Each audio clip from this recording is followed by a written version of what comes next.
नहीं सुलह ਦੇ ਵਿੱਚ ਰਜ਼ਾਮੰਦ ਤੇ ਤੁਸੀਂ ਮਾਮੇ ਲੱਗਦੇ ਜੇ ਪੈਸਾ ਲੈ ਕੇ ਆਪਣਾ ਜ਼ਮੀਰ ਵੇਚ ਦੇਣਾ ਇਹ ਕੋਈ ਇਨਸਾਨੀਅਤ ਨਹੀਂ ਨਾ।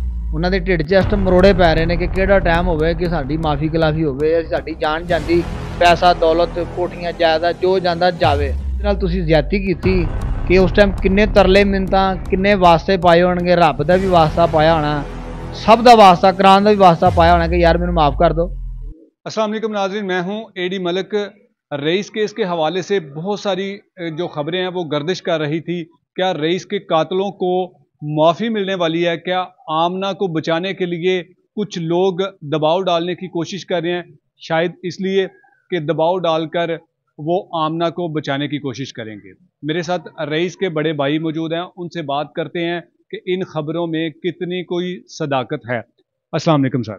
वालेकुम अस्सलाम। आसिफ भाई, मुझे बताएं कि क्या वाकई रईस के कातलों को कुछ माफ़ी मिलने वाली है? हाँ जी, एक साढ़े कोल खास तौर मेरे कोल, मेरे भाइयों कोल नहीं, मेरे कोल एक मेरा दोस्त सी ते मैनू उन्हें दसिया थोड़ा जरा कि बई ये महकमा भी विक जाता।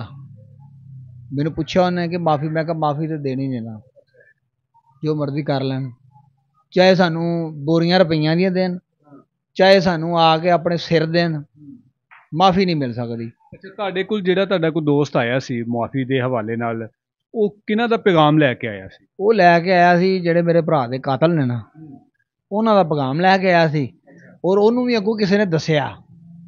ਹਾਂ, ਕਿਉਂਕਿ ਦੇਖੋ ਜੀ, ਜਦੋਂ ਕਿਸੇ ਦੇ ਢਿੱਡ 'ਚ ਪੀੜ ਹੋਵੇ ਤਾਂ ਦਵਾਈ ਵਾਸਤੇ ਭੱਜਦਾ ਬੰਦਾ ਕਿ ਯਾਰ ਕਿਤੇ ਨਾ ਕਿਤੇ ਕੋਈ ਫੱਕੀ ਲੱਭੇ, ਮੇਰੀ ਢਿੱਡ ਪੀੜ ਦੂਰ ਹੋਵੇ। ਉਹ ਪਤਾ ਨਹੀਂ ਕਿਵੇਂ ਆਇਆ, ਕਿਸ ਤਰੀਕੇ ਨਾਲ ਉਹਨਾਂ ਦੇ ਮੇਰੇ ਦੋਸਤ ਕੋਲ ਆਇਆ। ਅੱਗੋਂ ਮੇਰੇ ਦੋਸਤ ਨੇ ਉਹਨੂੰ ਬੜਾ ਅੱਛਾ ਜਵਾਬ ਦਿੱਤਾ ਕਿ ਯਾਰ ਗੱਲ ਇਹ ਕਿ ਬਈ ਮਾफ़ੀ ਤਾਂ ਅਸੀਂ ਨਹੀਂ ਦੇ ਸਕਦੇ, ਤੇ ਲਿਹਾਜ਼ਾ ਇਹ ਆ ਕਿ ਮਾफ़ੀ ਦੀ ਗੁੰਜਾਇਸ਼ ਵੀ ਕੋਈ ਨਹੀਂ ਗੀ। ਫਿਰ ਉਸ ਤੋਂ ਬਾਅਦ ਉਹਨੇ ਕਿਹਾ ਯਾਰ ਅੱਛਾ ਤੁਸੀਂ ਇੱਕ ਵਾਰੀ ਪੁੱਛੋ ਉਹਨਾਂ ਨੂੰ। ਹਾਂ, ਪੁੱਛੋ ਉਹਨਾਂ ਨੂੰ। ਤੁਹਾਡਾ ਦੋਸਤ ਜਿਹੜਾ ਪੈਗਾਮ ਲੈ ਕੇ ਆਇਆ ਸੀ ਉਹਨੂੰ ਕਿਸੇ ਨੇ ਕਿਹਾ? ਹਾਂਜੀ, ਅੱਗੋਂ ਉਹਨਾਂ ਦਾ ਕੋਈ ਮਿਲਣ ਵਾਲਾ ਸੀ ਜਾਂ ਤਲਕ ਵਾਲਾ ਸੀ ਜਾਂ ਵਕੀਲ ਸੀ, ਵੱਲਾ ਆਲਮ ਜਾਣਦਾ। ਬਹਰਹਾਲ ਉਹ ਮੇਰੇ ਕੋਲ ਆਇਆ ਸੁਨਾਹ ਲੈ ਕੇ, ਮੈਨੂੰ ਆਂਦਾ ਵੀ ਇੰਝ ਇੰਝ ਹੈ ਮਸਲਾ ਤੇ ਸੁਲ੍ਹਾ ਕਰ ਲਓ। ਮੈਂ ਉਹਨੂੰ ਅੱਗੋਂ ਇਹ ਗੱਲ ਕੀਤੀ, ਮੈਂ ਕਿਹਾ ਯਾਰ ਗੱਲ ਸੁਣ ਮੇਰੀ ਭਰਾ, ਮੇਰਾ ਸੁਲ੍ਹਾ ਅਸੀਂ ਕੋਈ ਨਹੀਂ ਕਰਨੀ।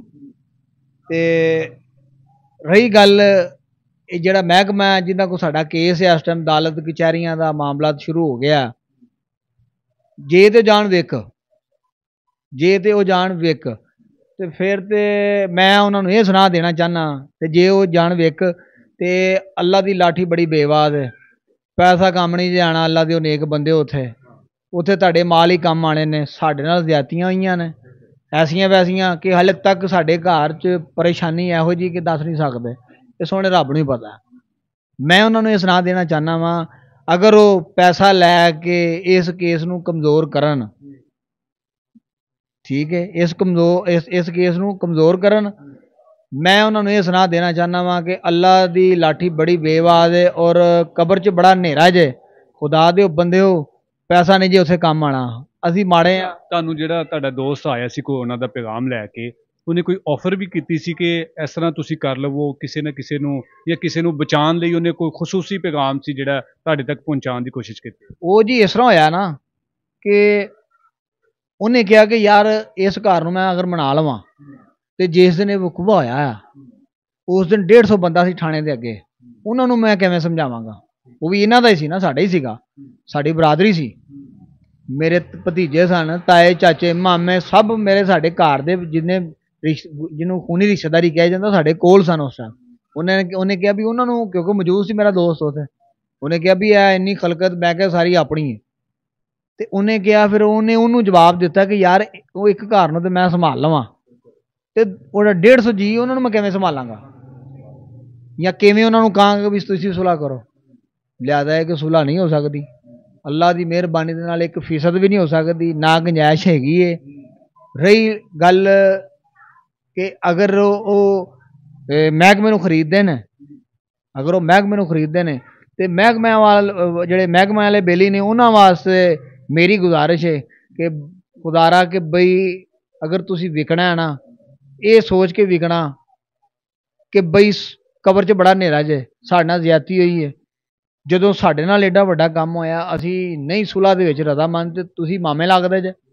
पैसा लैके अपना ज़मीर बेच देना, ये कोई इंसानियत नहीं ना। ਤੁਹਾਨੂੰ ਕੋਈ ਲੱਗਦਾ ਹੈ ਕਿ ਕੋਈ ਇਸ ਤਰ੍ਹਾਂ ਦਾ ਕੋਈ ਮਾਮਲਾਤ ਹੋਣਗੇ, ਕੋਈ ਅਦਾਰਾ ਜਾਂ ਕਿਸੇ ਨੂੰ ਕੋਈ ਮੈਨੇਜ ਕਰਨ ਦੀ ਕੋਈ ਇਸ ਤਰ੍ਹਾਂ ਦੀ ਕੋਈ ਮੂਵਮੈਂਟ ਤੁਸੀਂ ਦੇਖਦੇ ਪਏ ਹੋ? देखो जी, मैं तो ਤੁਹਾਨੂੰ एक जड़की जी गल समझा छड़ी कि भी ਜਿਹਨੂੰ ਢਿੱਡ ਪੀੜ ਹੋਵੇ ਫੱਕੀ ਵਾਸਤੇ ਤੇ ਭਜਦਾ ਦਵਾਈ ਦਾਰੂ ਵਾਸਤੇ। ਉਹਨਾਂ ਨੂੰ ਇਸ ਟਾਈਮ ਪੂਰੀ ਤਕਲੀਫ ਹੈ, ਉਹਨਾਂ ਦੇ ਢਿੱਡ 'ਚ ਮਰੋੜੇ ਪੈ ਰਹੇ ਨੇ, ਉਹਨਾਂ ਦੇ ਢਿੱਡ 'ਚ ਇਸ ਟਾਈਮ ਮਰੋੜੇ ਪੈ ਰਹੇ ਨੇ ਕਿ ਕਿਹੜਾ ਟਾਈਮ ਹੋਵੇ ਕਿ ਸਾਡੀ ਮਾਫੀ ਖਿਲਾਫੀ ਹੋਵੇ, ਸਾਡੀ ਜਾਨ ਜਾਂਦੀ, ਪੈਸਾ ਦੌਲਤ ਕੋਠੀਆਂ ਜਾਇਦਾਦ ਜੋ ਜਾਂਦਾ ਜਾਵੇ, ਸਾਡੀ ਜਾਨ ਬਚਣੀ ਚਾਹੀਦੀ। ਯਾਨੀ ਕਿ ਉਹਨਾਂ ਨੇ ਕੋਈ ਆਫਰ ਸ਼ੋਫਰ ਵੀ ਕੀਤੀ? ਆਫਰ ਸ਼ੋਫਰ ਹਲੇ ਕੋਈ ਨਹੀਂ ਕੀਤੀ, ਆਫਰ ਦਾ ਪੈਗਾਮ ਘਲਾਇਆ ਉਹਨਾਂ ਨੇ। ਹਾਂ, ਪੈਗਾਮ ਘਲਾਇਆ ਉਹਨਾਂ ਨੇ। ਉਹਨਾਂ ਨੇ ਇਹ ਦੇਖਿਆ ਕਿ ਦੇਖੋ ਜੀ ਕੋਈ ਕਿਸ ਪਾਸੇ ਆਂਦੇ ਹੈਗੇ। ਹਾਂ, ਪੈਗਾਮ ਘਲਾਇਆ ਉਹਨਾਂ ਨੇ। ਅੱਲਾ ਉਹਨਾਂ ਦਾ ਬੇੜਾ ਗਰਕ ਕਰੇਗਾ ਇਨਸ਼ਾਅੱਲਾ ਤਾਲਾ, ਅੱਲਾ ਦੇ ਹੁਕਮ ਦੇ ਨਾਲ। ਸੋਹਣਾ ਨਬੀ ਦੇ ਸਦਕੇ, ਨਾਲੇ ਮੁਬਾਰਕ ਮਹੀਨਾ ਹੈ, ਮੁਕੱਦਰਾਂ ਵਾਲਾ ਆਮਦ ਵਾਲਾ ਮਹੀਨਾ ਹੈ। ਇਸ ਮਹੀਨੇ ਦੇ ਸਦਕੇ ਇਨਸ਼ਾਅੱਲਾ ਤਾਲਾ ਉਹਨਾਂ ਦਾ ਬੇੜਾ ਗਰਕ ਹੋਏਗਾ। ਜੇ ਉਹਨਾਂ ਦਾ ਬੇੜਾ ਗਰਕ ਕਰਨ ਬਚਾਉਣ ਵਾਸਤੇ ਮਹਿਕਮਾ ਬਚਾਵੇ ਪੈਸਾ ਲੈ ਕੇ, ਤੇ ਲਾਹਨਤ ਇਹੋ ਜਿਹੇ ਮਹਿਕਮੇ ਦੇ ਉੱਤੇ। ਅੱਛਾ, ਅਗਰ ਹਲੇ ਤੇ ਕੇਸ ਸ਼ੁਰੂ ਹੋਇਆ ਨਾ, ਅਦਾਲਤਾਂ ਦੇ ਵਿੱਚ ਹਲੇ ਟਰਾਇਲ ਚੱਲਣਾ ਹੈਗਾ, ਜੇ ਸਜ਼ਾ ਕਦੋਂ ਹੋਣੀ ਹੈ ਪਤਾ ਨਹੀਂ, ਵਕਤ ਉਹ ਕਿਹੜਾ ਮੁਕਰਰ ਹੈਗਾ। ਲੇਕਿਨ ਅਗਰ ਇਸੇ ਦੌਰਾਨ ਕੋਈ ਐਸਾ ਸ਼ਖਸ ਤੁਹਾਨੂੰ ਕੋਈ ਮਜਬੂਰ ਕਰਨ ਦੀ ਕੋਸ਼ਿਸ਼ ਕਰੇ ਕਿ ਜੋ ਹੋਣਾ ਸੀ ਉਹ ਹੋ ਗਿਆ, ਖੈਰ ਹੁਣ ਕਿਸੇ ਇੱਕ ਨੂੰ ਮਾਫੀ ਦੇ ਦਿਓ, ਤੇ ਕੀ ਕਰੋਗੇ ਤੁਸੀਂ ਉਸ ਟਾਈਮ? ਹਾਂਜੀ ਬਿਲਕੁਲ, ਉਹਨਾਂ ਨੂੰ ਅਸੀਂ ਜਨਾਬ ਕਹਾਂਗੇ ਕਿ ਆਓ ਜੀ ਬਿਸਮਿਲ੍ਲਾ, ਮਾਫੀ ਤੁਹਾਡੀ ਕਰਵਾ ਦਿੰਦੇ ਅਸੀਂ। ਮੈਂ ਆਪਣੇ ਭਰਾ ਕੋਲ ਲੈ ਜਾਵਾਂਗਾ, ਉਹਨਾਂ ਨੂੰ ਕਹੂੰਗਾ ਜੀ ਇਹ ਮਾਫੀ ਦਿੰਦਾ ਜਿਹਦੇ ਨਾਲ ਤੁਸੀਂ ਜ਼ਿਆਦਤੀ ਕੀਤੀ, ਕਿ ਉਸ ਟਾਈਮ ਕਿੰਨੇ ਤਰਲੇ ਮਿੰਨਤਾਂ ਕਿੰਨੇ ਵਾਸਤੇ ਪਾਏ ਹੋਣਗੇ, ਰੱਬ ਦਾ ਵੀ ਵਾਸਤਾ ਪਾਇਆ ਹੋਣਾ, ਸਭ ਦਾ ਵਾਸਤਾ, ਕੁਰਾਨ ਦਾ ਵੀ ਵਾਸਤਾ ਪਾਇਆ ਹੋਣਾ ਕਿ ਯਾਰ ਮੈਨੂੰ ਮਾਫ ਕਰ ਦਿਓ। ਜੇ ਤੁਸੀਂ ਮਾਫੀ ਦਿੱਤੀ ਹੈ, ਆ ਬੈਠਾ ਹੈ ਤੇ ਵੀ ਦੇਗਾ, ਤੇ ਅਸੀਂ ਹਾਜ਼ਰ ਹਾਂ। ਹਾਂ, ਸਾਡੇ ਕੋਲ ਤੇ ਜਵਾਬ ਇਹੋ ਹੀ ਹੋਣਾ, ਅਸੀਂ ਨਹੀਂ ਮਾਫੀ ਦੇ ਸਕਦੇ, ਉਹ ਦੇ ਦੇਵੇ ਤੇ ਦੇ ਦੇਵੇ, ਅਸੀਂ ਨਹੀਂ ਮਾਫੀ ਦੇਣੀ ਇਨਸ਼ਾਅੱਲਾ ਤਾਲਾ, ਅੱਲਾ ਸੋਹਣੇ ਦੇ ਹੁਕਮ ਦੇ ਨਾਲ। ਅੱਛਾ, ਤੁਸੀਂ ਘਰ ਦੇ ਵਿੱਚ ਜਦੋਂ ਦੇਖਦੇ ਹੋ ਕਿ ਭਰਾ ਸਾਡਾ ਜਿਹੜੀਆਂ ਚੀਜ਼ਾਂ ਇਸਤੇਮਾਲ ਕਰਦਾ ਸੀ, ਜਿਸ ਤਰ੍ਹਾਂ ਕਿ ਮੋਟਰਸਾਈਕਲ ਹੋ ਗਈ, ਕੋਈ ਹੋਰ ਕੱਪੜੇ ਵਗੈਰਾ, ਔਰ ਜਿਸ ਤਰ੍ਹਾਂ ਆਉਂਦਾ ਸੀ ਜਾਂਦਾ ਸੀ, ਉਹਦੀਆਂ ਯਾਦਾਂ ਤੇ ਤੁਹਾਨੂੰ ਅਜੇ ਵੀ ਉਸੇ ਤਰ੍ਹਾਂ ਘਰ ਦੇ ਵਿੱਚ ਤੁਰਦਾ ਫਿਰਦਾ ਨਜ਼ਰ ਆਉਂਦਾ ਹੋਏਗਾ? ਸੁਭਾਨ ਅੱਲਾ, ਕੈਸੀ ਗੱਲ ਕੀਤੀ ਜੇ। ਉਹ ਅੱਲਾ ਦਾ ਨੇਕ ਬੰਦਾ, ਅੱਲਾ ਪਾਕ ਉਹਨੂੰ ਜਨਤਾਂ 'ਚ ਘਰ ਦੇਵੇ, ਅੱਲਾ ਪਾਕ ਉਹਦੇ ਮੰਜ਼ਲਾਂ ਆਸਾਨ ਕਰੇ। ਉਹ ਇੱਕ ਐਸੀ ਰੂਹ ਸੀ ਸਾਡੇ ਵਾਸਤੇ ਕਿ ਲਾਜਵਾਬ ਸੀ। ਕਿਸ ਤਰ੍ਹਾਂ ਕਿ ਛੋਟਾ ਸੀ ਸਾਰਿਆਂ ਨਾਲੋਂ, ਲਾਡਲਾ ਸੀ। ਸਾਨੂੰ ਅਸੀਂ ਜਦੋਂ ਉਹਨੂੰ ਛੇੜਦੇ ਹਾਂ ਸਾਨੂੰ ਬੜਾ ਮਜ਼ਾ ਆਉਂਦਾ ਸੀ, ਠੀਕ ਹੈ। ਉਹ ਸਮਝਦਾਰ ਵਾਲੀ ਗੱਲਾਂ ਕਰਦਾ ਸੀ, ਬੜਾ ਅਕਲਮੰਦ ਸੀ, ਸ਼ੌਰ ਰੱਖਦਾ ਸੀ। ਇਹ ਤੇ ਜਨਾਨੀ ਨੇ, ਮੈਂ ਤੇ ਹੈਰਾਨ ਆ ਕਿ ਜਨਾਨੀ ਦੇ ਰੜਕੇ ਕਿਵੇਂ ਚੜ ਗਿਆ, ਮੈਂ ਤੇ ਇਸ ਗੱਲ ਤੋਂ ਹੈਰਾਨ ਆ। ਸ਼ੱਕ ਨਹੀਂ ਪੈਂਦਾ ਕਿ ਜੀ ਉਹਨੇ ਆਪਣੇ ਆਪ ਨੂੰ ਸ਼ਾਇਦ ਸ਼ੋਅ ਕਰਾਇਆ ਹੋਇਆ ਕਿ ਜੀ ਮੈਂ ਸ਼ਾਦੀशुदा ਨਹੀਂ, ਮੈਂ ਤੇ ਗੈਰ ਸ਼ਾਦੀशुदा ਹਾਂ? ਹਾਂਜੀ ਬਿਲਕੁਲ। ਉਹ ਦੇਖੋ ਜੀ, ਤੁਸੀਂ ਇਹ ਦੱਸੋ ਮੈਨੂੰ, ਇੱਕ ਬੱਚਾ ਹੈ 22-23 ਸਾਲ ਉਮਰ, ਲੇਕਿਨ ਪੂਰੀ ਦੁਨੀਆ ਵੀ ਨਹੀਂ ਵੇਖੀ ਉਹਨੇ, ਸਮਝ ਲਓ ਅੱਧ 'ਚ ਵੀ ਨਹੀਂ ਹੈਗਾ, ਪਿਛਾ ਹੀ ਹੈ। ਉਹਨੂੰ ਜਨਾਨੀ ਵਰਗਲਾ ਗਈ, ਜਨਾਨੀ ਵਰਗਲਾ ਗਈ। ਤੇ ਜਨਾਨੀ ਇਹ ਐਸੀ ਸ਼ੈ ਹੈ ਕਿ ਖੱਬੀ ਪਸਲੀ ਚੋਂ ਨਿਕਲੀ। नबी करीम सल्लल्लाहु अलैहि वसल्लम दा सरकार दा फरमान है कि जिस औरत दे विच इन्ने वैल होण कि चातर अपने आप नूं समझे, लड़ाइयां झगड़े करावे एक दूजे दे घरां दे विच, या चुगलखोर होवे, वो जनानी चंगी नहीं, ਉਹਨੂੰ मत रखो।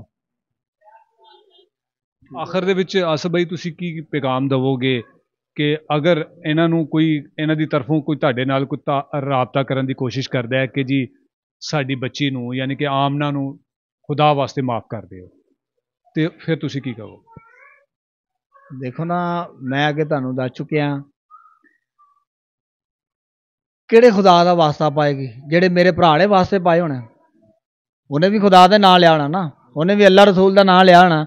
ਹੋ ਸਕਦਾ ਉਹਨੇ ਕੁਰਾਨ ਦਾ ਵੀ ਵਾਸਤਾ ਪਾਇਆ ਹੋਵੇ ਕਿ ਤੁਹਾਨੂੰ ਕੁਰਾਨ ਦਾ ਵਾਸਤਾ ਜੇ ਮੈਨੂੰ ਮਾਫ ਕਰ ਦਿਓ ਇੱਕ ਵਾਰੀ, ਜਾਂ ਜੋ ਡੰਟ ਪਾਉਂਦੇ ਤੁਹਾਨੂੰ ਮੈਂ ਦੇਣਾ, ਮੈਨੂੰ ਡੱਜ ਪਾਓ 2-4 ਲੱਖ ਦੀ, 3 ਲੱਖ ਦੀ, ਜਾਂ ਮੈਨੂੰ ਪੁਲਿਸ ਦੇ ਹਵਾਲੇ ਕਰਾ ਦਿਓ, ਮੇਰੇ 'ਚ ਵੈਲ ਹੋਇਆ, ਮੇਰੇ ਘਰ ਵਾਲੇ ਆਪੇ ਛੁਡਾ ਲੈਣਗੇ, ਮੌਕਾ ਦਿਓ ਇੱਕ।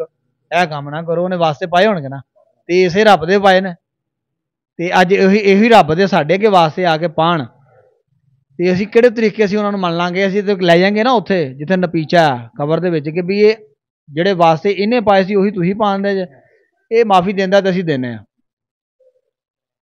जी बिल्कुल जी, इनकी तरफ से वाज़िया पैगाम है आप सबके लिए जो लोग ये सोच रहे हैं कि शायद हम कोई किसी के पास इनके पास आएंगे, कोई माफ़ी तलाफ़ी करेंगे या कुछ और पेशकश करने की कोशिश करेंगे, कि हमें किसी न किसी तरीके से थोड़ा बहुत रिलीफ दिया जाए, तो यकीनन आपको इस घर से तो अब रिलीफ नहीं मिलेगा। इसी के साथ इजाज़त चाहूँगा।